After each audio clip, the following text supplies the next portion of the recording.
Hello, you are listening to the Natural Healing Show for UK Health Radio. I'm your host, Catherine Carrigan, medical intuitive healer and Amazon #1 best-selling author. You can find out more about me and my work at catherinecarrigan.com and unlimitedenergynow.com. While you're there, sign up for my newsletter to find out even more about how you can heal yourself naturally. Now, our guest today is Dr. Jacob Liberman.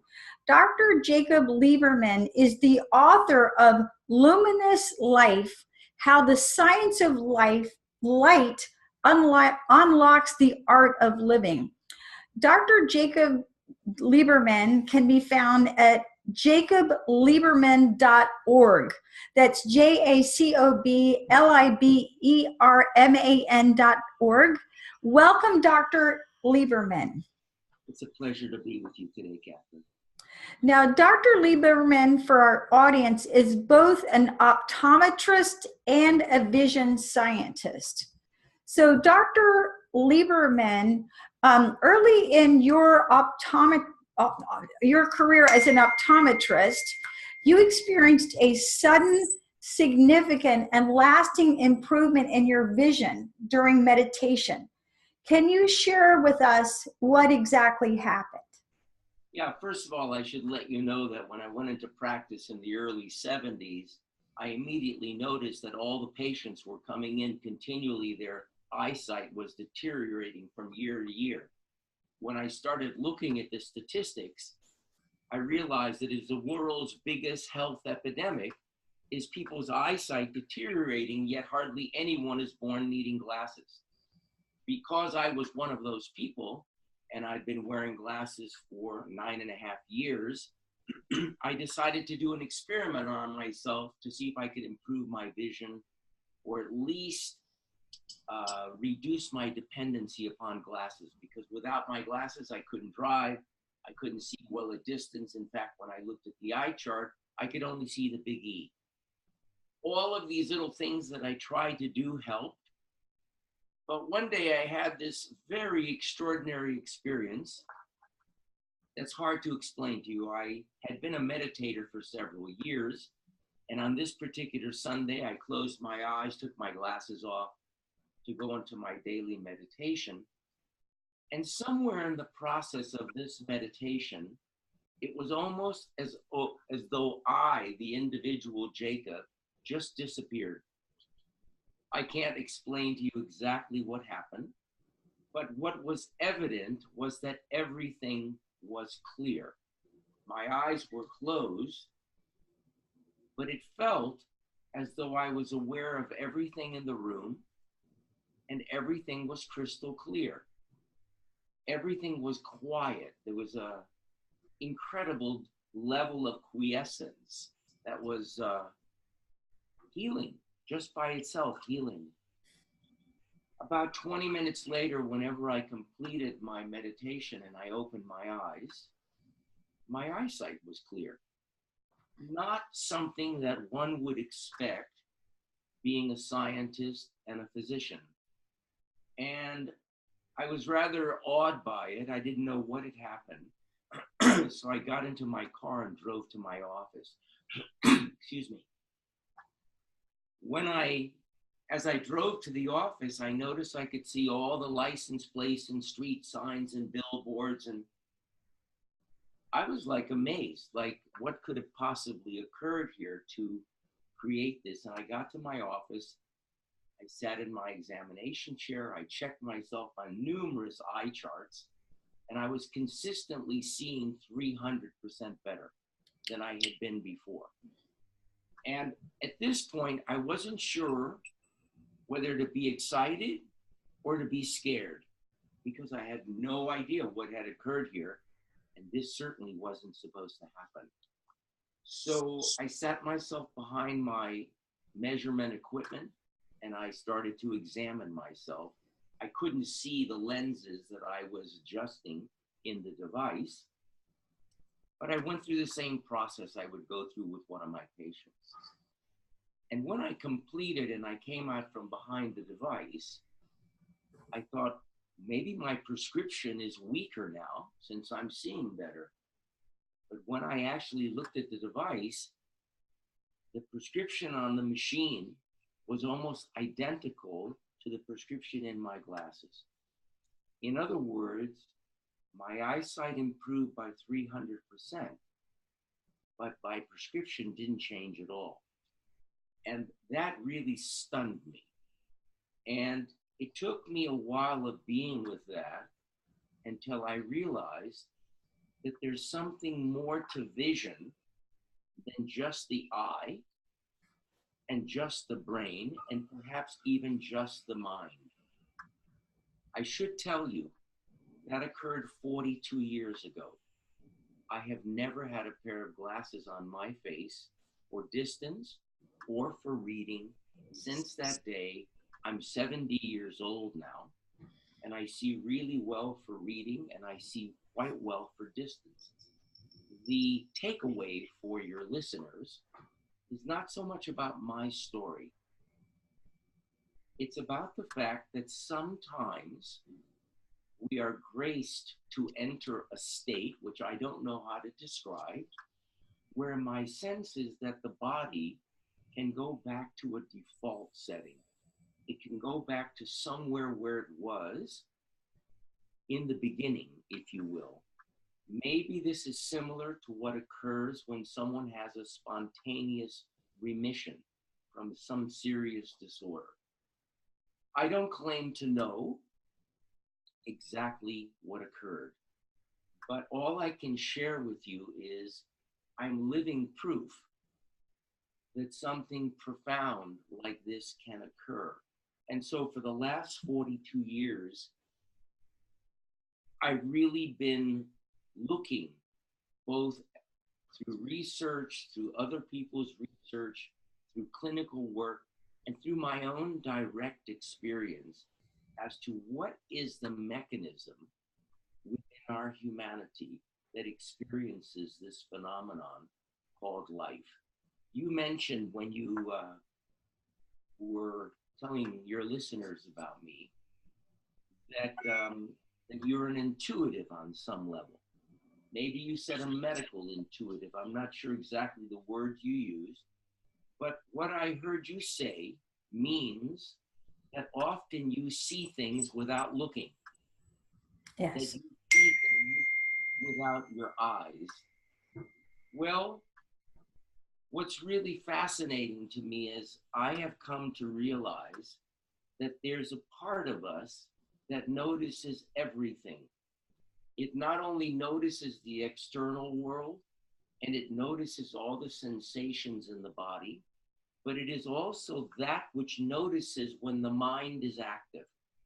It is not the mind, it is the noticer of the mind. That's why we know when worry is going on or when there's an internal conversation going on. My sense is that that is the source of the seeing. And my experience around that is that that particular witness or observer has no point of view. It doesn't see with the idea that you want it this way or this way. It seems to see from a place of neutrality, if you will.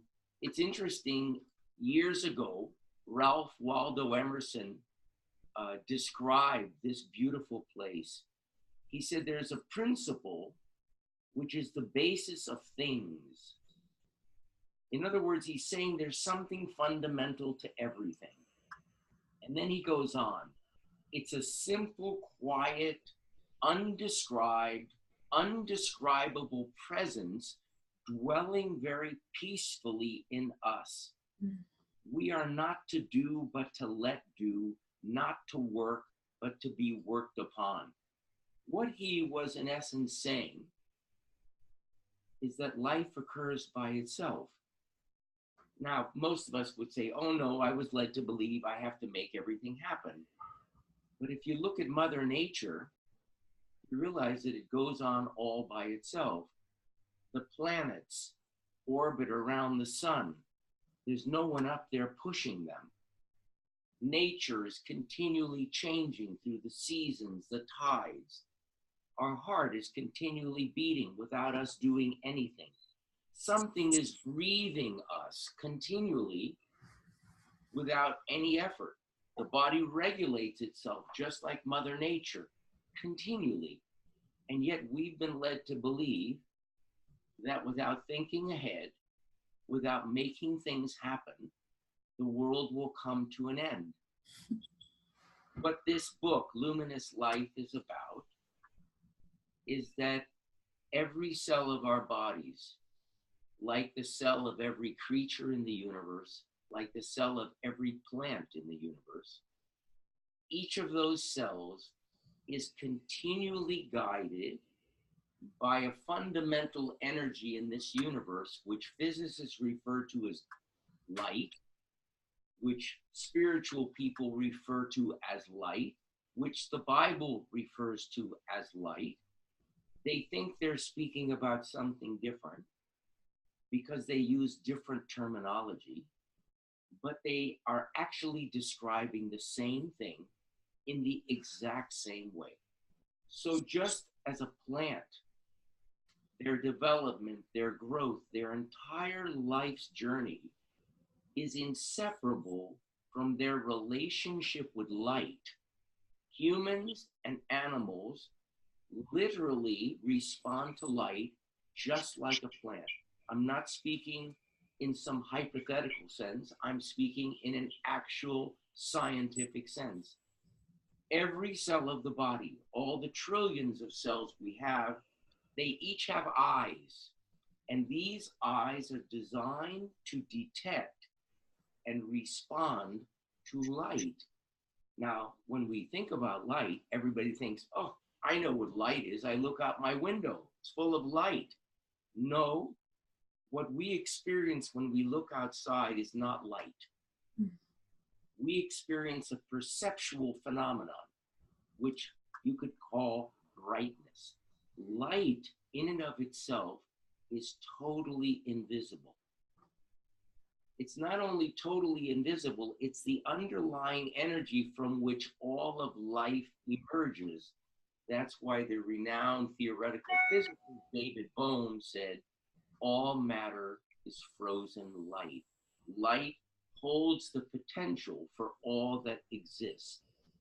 So what I'm sharing is that our cells are continually being cued and guided by Mother Nature so that our bodies, our minds, our spirits are continually harmonizing with life, bringing us into a state of oneness.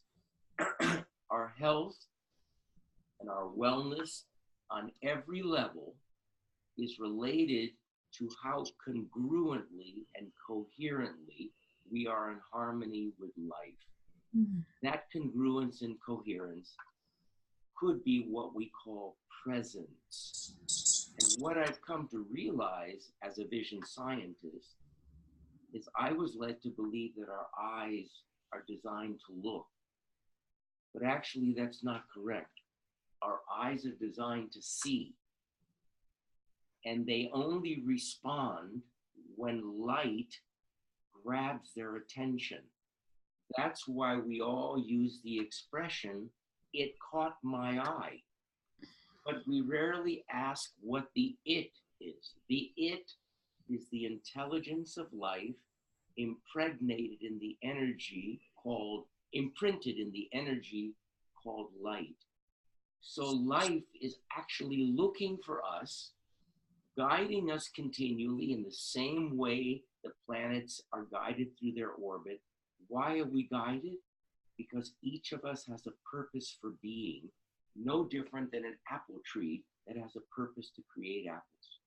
And so if we notice what's catching our eye and allow it to take us, we will be guided to where we need to be in each moment, which is precisely what I imagine happens to you when you're working with one of your clients and you share something from where you do not know. And the client says, oh my God, Catherine, how did you know that? So That sensitivity with life is what caused animals 3 days before a tsunami hits to go to the highest mountains. Humans are designed to detect the exact same signals. We have the exact same navigational system as animals. We've just been conditioned to believe that we need to trust our thoughts rather than our inner knowing. And that inner knowing is actually what we call the guidance of light. So I know that was a long answer, but I hope it gave some context for what we will be speaking about.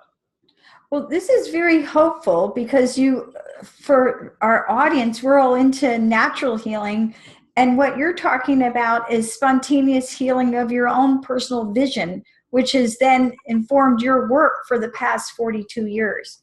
So I'm interested in asking you about the phenomenon of clairvoyance. So we all have the experience, whether we call it a fancy name or not, when we shut our eyes, we can envision things, whether we can imagine something in our mind or picture it in our mind's eye. So what is your relationship with the phenomena of clairvoyance and of inner vision? And how does enhancing our inner vision and improving our ability to see with our soul affect our physical vision? A few things. Actually, there's nothing to improve. It's always been there, and it's always been there at a level that is beyond our ability to measure. Our eye, for instance, is designed to detect and respond to a single photon of light. Mm-hmm. A single photon is formless. It's not a thing. It's not an object. In other words, we are designed to detect and respond to the formless, in other words, the energy underlying life, before it is rendered into form, before we actually notice a form, a thing. So what we call clairvoyance, being psychic, a sensitive, insight, a flash of light came up, my intuition, all of these words are different words for the exact same thing.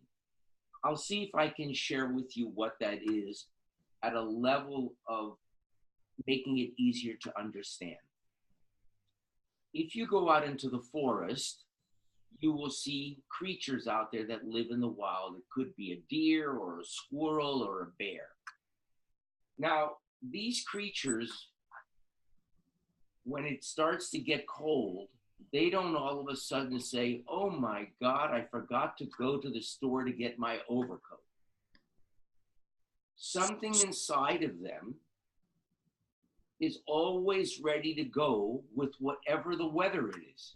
Rain, shine, extreme cold, snow, it doesn't make any difference. How does that occur? Well, if you look at a bear, for instance, months before it begins to get cold, the days start to get shorter. The spectral characteristics of the light in the sky changes. Those signals, which we are not even aware of, they are communicating, speaking to every cell of our body. Every cell takes that guidance and then orchestrates its internal function and continually synchronizes itself with Mother Nature. Now, we're doing this interview via a computer, and you know that every couple weeks or so, you get something on your desktop. It says you have a software update. You download this update, and now your computer is as good as it can be for the technology we have right now. Our bodies are doing that in each microsecond. Light is continually upgrading the software of our humanity, not once a month. It's continual. It's going on all the time because of the changes in light. What does that mean? So the bear is always in a state of oneness with Mother Nature.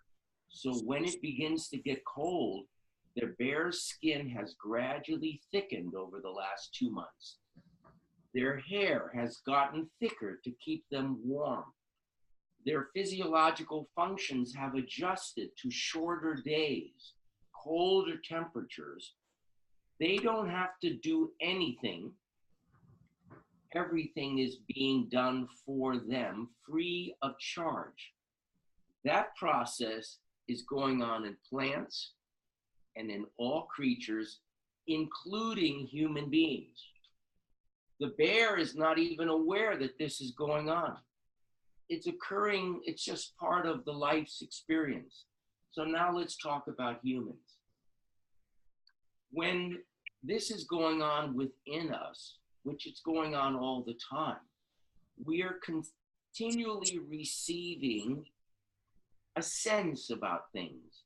We cannot describe it. That's why we call it intuition or clairvoyance or clairaudience. And all of these are beautiful terms. It essentially means that we are able to see without the eyes that which is yet not visible, which could mean, which is something that hasn't arrived yet, or maybe is there but is beneath the surface of our perception. As we begin to recognize that there's a difference between the guidance that comes to us free of charge and the chatter that comes from us when we're trying to make things happen, what we call worry, when we recognize the difference between insight and worry, all of a sudden life changes. Because the worry or the internal process has sound associated with it, or even a picture. We're trying to make something occur, but what you're speaking about comes out of nowhere. It literally is looking for us and it lands within our field of awareness. We do not create it. We merely become aware of it after it has arrived. And it's just the guidance that's continually coming from life. Young children experience this continually. It's just that as we get older, the process of adulteration, we're led to believe that we're in charge of everything. We are making everything happen. And so what I noticed from my vision, this miraculous vision experience I had 42 years ago, is that things, literally profound things, occur without any effort. This whole idea of having to make things happen really is not based on anything factual, because the body is not designed to initiate action. It's merely designed to respond to something. What is it responding to? The guidance of life, the same thing that the bear responds to and the plant responds to. You know, if you look at a plant, when the sun rises in the morning, if you videotape the plant, you will see that it actually moves and positions itself so it's in perfect alignment to receive its nourishment. Humans do exactly the same thing, but we're not aware of it. We feel something special. We love when we go outside. People in the UK, they go through months without light. You have a sunny day and everybody's outside because there is something health-giving. There is something profound about that light.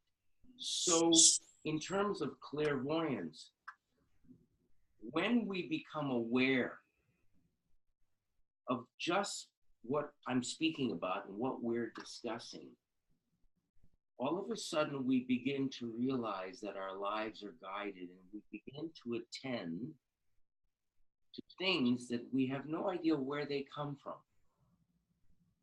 and we allow them to take us. And all of a sudden, we're surprised. But it takes a while to discern the difference, again, between the internal chatter, the part of us that thinks it knows what's going on, and the total silence that comes free of charge, that knows what's going on, but doesn't care about knowing.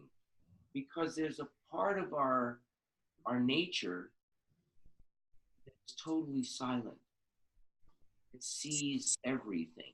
You know, in the Bible, in the Gospel of Thomas, Jesus is quoted as saying, when you see up as down and down as up, when you see the outside and the inside the same, when you see a man as a woman and a woman as a man, then you shall enter the kingdom.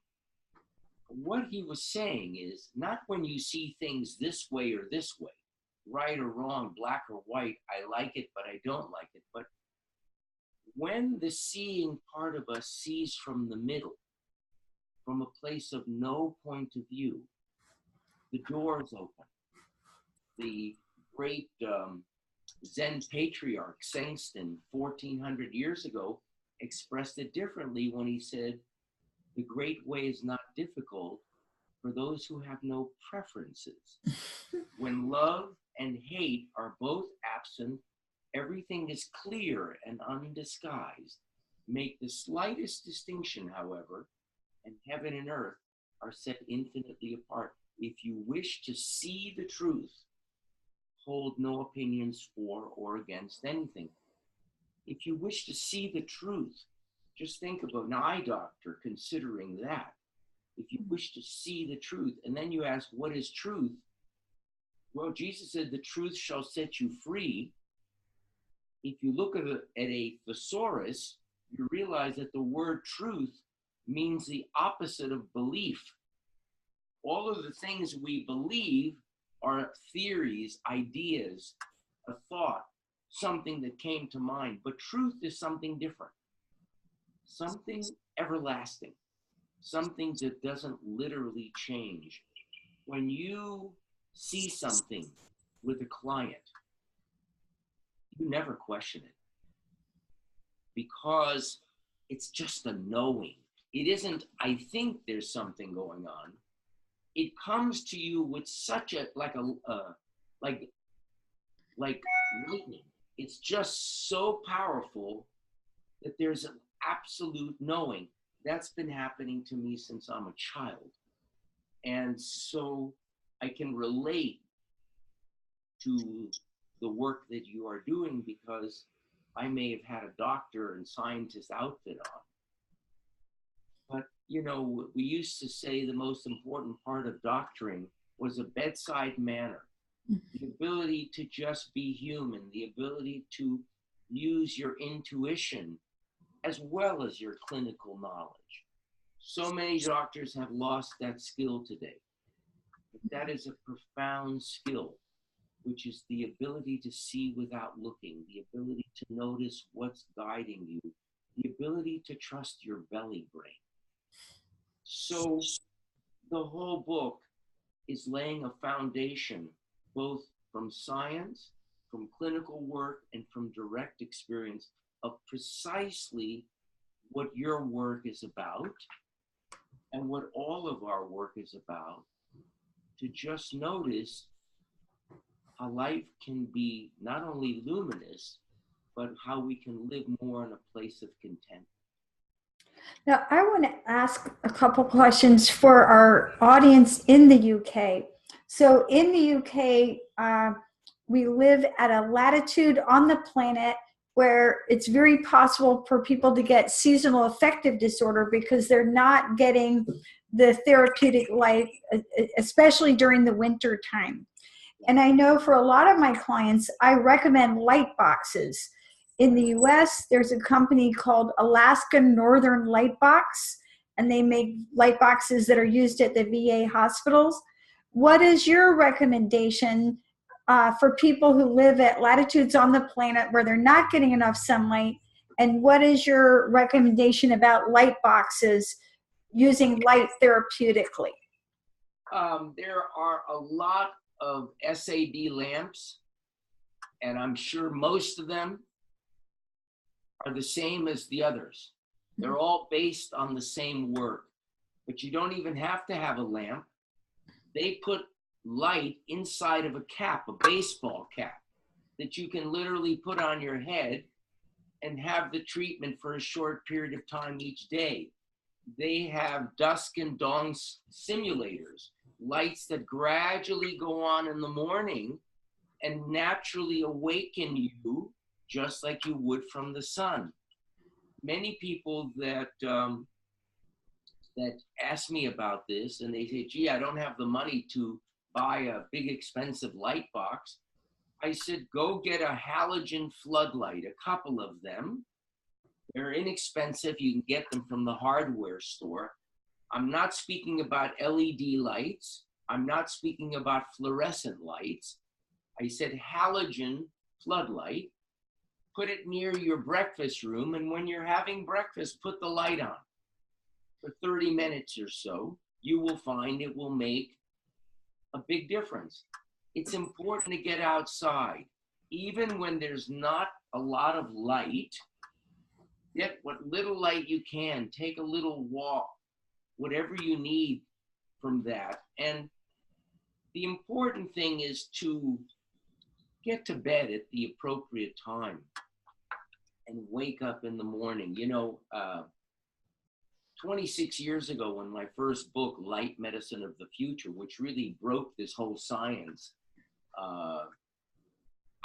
brought it out to people, I said that the primary purpose of light was to bring us into a state of oneness with life, to be in a synchronous, harmonious relationship with life. People thought, oh, that's a nice little spiritual idea. Well, October 2nd of 2017, the Nobel Prize in Medicine was won by 3 US scientists that discovered the molecular basis for this phenomenon. Wow. They discovered the molecular basis of how our cells are continually adjusting themselves to changes in light and darkness so that we stay harmonious with life.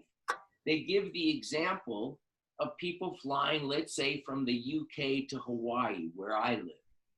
And of course, there's a 10 to 12 hour time difference, and they experience something called jet lag. And jet lag causes you to feel really out of sorts. You get hungry when you normally wouldn't. You're going to the bathroom at times you normally wouldn't. You're waking up in the middle of the night and wanting to sleep in the afternoon. Sometimes you actually don't feel very well. You feel like you're coming down with something. Why is that? Because there's a mismatch between your body's biological clock and Mother Nature's clock. Now you adjust maybe an hour or two each day, and then it's gone. Most humans are suffering from chronic jet lag, and they've never taken a flight or left home because they're living life according to ideas about life rather than the reality of life. As an example, we have beautiful technology in our world today, but that technology is designed to be addictive. And so we are continually surrounded by weapons of mass distraction. None of us leave anywhere without our cell phones. We can't have a meal or a conversation without looking at our cell phones, checking our email, our text, our messages, and so on. The light coming from these devices that we often use at night, from our computers, our tablets, and our cell phones, that light, which is very heavy in the blue end of the spectrum, is like the daytime light, which is also very predominant in the blue. When you're looking at your cell phone at night, it's telling your body that it's the daytime. Well, your body starts to get jet lag and it thinks it's daytime, it doesn't want to go to sleep. So then you have problems falling asleep. Then you have to take something to fall asleep. Then you wake up in the morning and you need a strong coffee or tea to wake you up again. Then you need a little alcohol at the end of the day to calm you down again. Point I'm making is there's nothing wrong with coffee or having a glass of wine or any of these things. The point I'm making is that our body clocks are totally out of whack with Mother Nature because we want to stay up in bed until 2 in the morning or all of these things. And so the SAD lamps are important during the winter. I like to do it naturally. Have a bunch of extra bulbs, you know, around where you're having breakfast and see if that will do it. Try to put your desk by a window so you can get whatever light there is. That's the way that I like to share it. I'm sure the company you mentioned is a good one. There are many, many, many types of SAD lamps. They're getting less and less expensive. And as I said, I've seen them in baseball caps. So you put the cap on, the light is right here, and it works quite quickly. And these things are even being used to reduce jet lag and so on. So, and I know another simple way to do it to help your pineal gland during the winter is to simply take a flashlight or to have a friend hold a flashlight on your forehead so that you stimulate the pineal gland for a certain period of time. Well, I'm not sure about the technique. I haven't used it, but let me share with you that even though people speak to this point above the bridge of the nose as the third eye, the pineal is actually located in the exact center of the brain. So where the pineal is located is if you put your 2 index fingers behind your ears and you could go straight into your skull, that is where your pineal is. I'm not sure whether light stimulation going through the forehead touches that.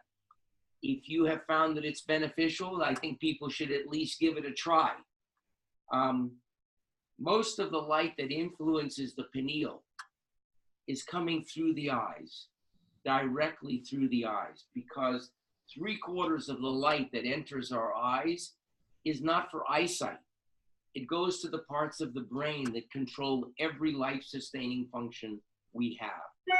So getting natural light through your eyes is very important. Reduce the amount of time you wear sunglasses.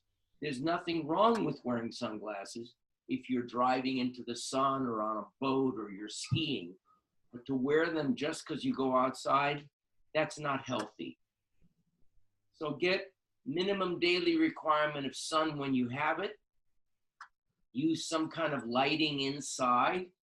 It could be a few halogen floodlights, and I say halogens because the old style screw in incandescent bulbs, and halogen is that same type of light, are the healthiest light, artificial light you can get right now.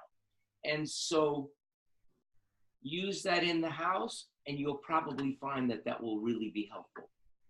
Now, Dr. Liberman, you speak of color as a healing modality. How does that work? So I'm glad you got to this question because this is really, really profound, not only for SAD, but many different things. I'll try to summarize this very, very quickly.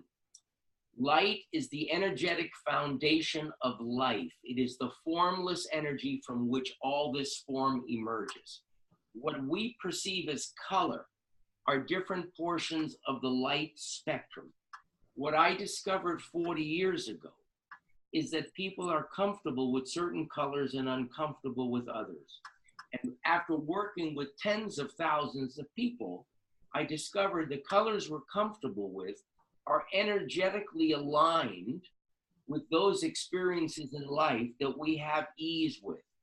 And the colors that we're uncomfortable with, we don't like, or we recoil from, are energetically related to unresolved issues in our life, either that we experienced in time or things that have just been passed down genetically from our ancestors.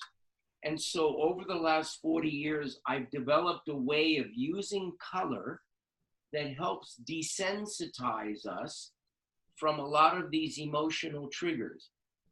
Very importantly is when we don't like a certain color, essentially what it's telling you is that the mind is trying to block that portion of the energetic spectrum from coming into your life.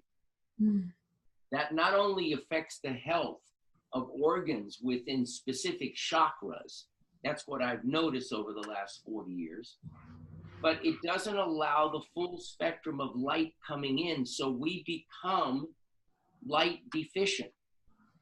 You could say we suffer from mal-illumination. Many times I've worked with color therapeutically with individuals who had SAD, and then they didn't get SAD anymore. So what I've created over the years, I've developed different pieces of technology instrumentation that doctors could use at home and to work with patients and so on, to utilize color therapeutically. But because that was prohibitive for most individuals, what I did is I created a very simple little kit.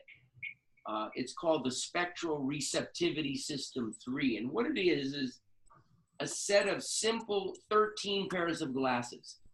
I have those in my practice. Okay, I don't think you have these. I don't have those, but I do have color therapy glasses, and you ask for guidance and figure out which color a person needs for how long and so on. Tell us more about yours. Let me share with you about this, because this is something that I've played with for a very, very long time.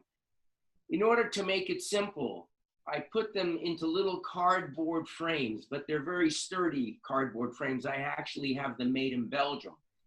And I've designed these glasses from the deep red end of the spectrum through the opposite end of the spectrum, including purple, magenta, and scarlet. And what I've developed is an entire protocol where people, they don't have to, it's not a cookbook approach, and they don't have to think or figure out intuitively what to do. They merely notice their ability to breathe or not breathe easily when they put these glasses on. Because whenever we feel stressed, we contract, and when we contract, the breathing contracts as well. So I've developed a very simple protocol over a month where people gradually utilize all of the filters, not just one or two or three. We basically enhance our receptivity to the entire spectrum. And when people do that, I've noticed changes in their health, in their wellness. Their emotional state becomes much more even because they're not as reactive to things. And so what we call stress is significantly reduced. So I'm aware of a lot of color therapy glasses out there that say this does this and this does that. I've never found it to actually work that way. Everyone responds to what we perceive as color, but our response is unique. It's different for every individual, and it has to do with our relationship to that vibratory rate. When that relationship expands, in other words, when we expand our receptivity to light, we expand our receptivity to life, and then everything begins to change. Yeah, I really appreciate what you said, because it is individual. Yeah. It is very, very individual.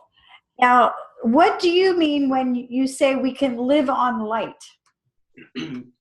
Very simple. If I said plants live on light, you'd say, everybody knows that. Well, what's interesting is we have been conditioned to believe that the energy our cells make is totally dependent on the foods we eat. Well, what's really fascinating is what we've discovered is that only 1/3 of the cells, what we call the energy that our cells make, the ATP, is dependent or metabolized from what we ingest food-wise. 2/3 is directly from the ingestion of light.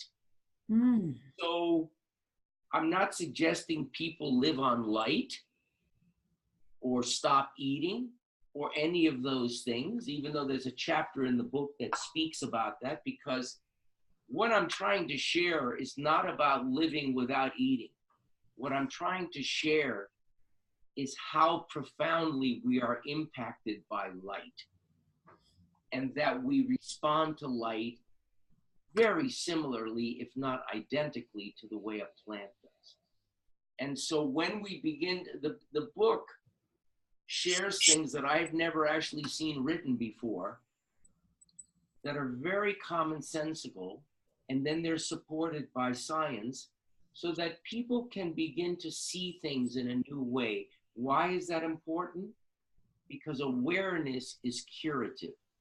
When we begin to see things differently, they begin to change instantaneously. So, Dr. Jacob Lieberman, any final thoughts for our audience? Get more light. Go outside, even if it's for 1 minute, and then build that up, maybe an extra minute a day. When it's warm and sunny, find a place that you feel comfortable.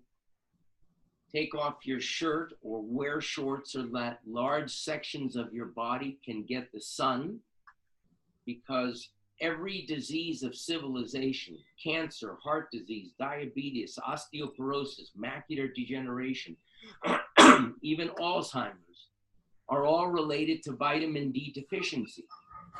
What does that mean? We're not getting enough sunshine.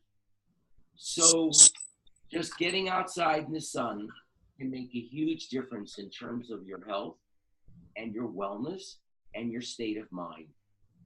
If you're in the UK and you have months without sunshine, I've talked about using halogen floodlights inside, not looking at them, just overhead. So you're getting a good bit of light for a period of time. That can make a significant difference. If you're in the UK, I suggest that you consider taking 5,000 international units a day of vitamin D, because we're all vitamin D deficient, because we've become an indoor culture. We're just like plants. We need that light. If you're into working with color, the book has a visualization that people can do to see this relationship, how they relate to these different colors. And then, as I mentioned, we create a little affordable kit that people can use at home, which is something I've been researching for the last 45 years. So there are many things people can do. If they want more information, they can go to the website, jacoblieberman.org. And the website's not designed to sell you stuff. It's just a beautiful website that provides a lot of information. You've been listening to Dr. Jacob Lieberman. You can find out more about him and his very profound work at jacoblieberman.org. And while you're there, look up his new book, Luminous Life, How the Science of Light Unlocks the Art of Living. This is Catherine Carrigan for the Natural Healing Show for UK Health Radio. Find out more about me and my work at catherinecarrigan.com and unlimitedenergynow.com. While you're there, find out how you can sign up for my newsletter to learn more about how you can heal yourself naturally. And remember, when you use the science of light, you can heal yourself in a drug-free manner. Thank you so much for listening, and we'll see you next time.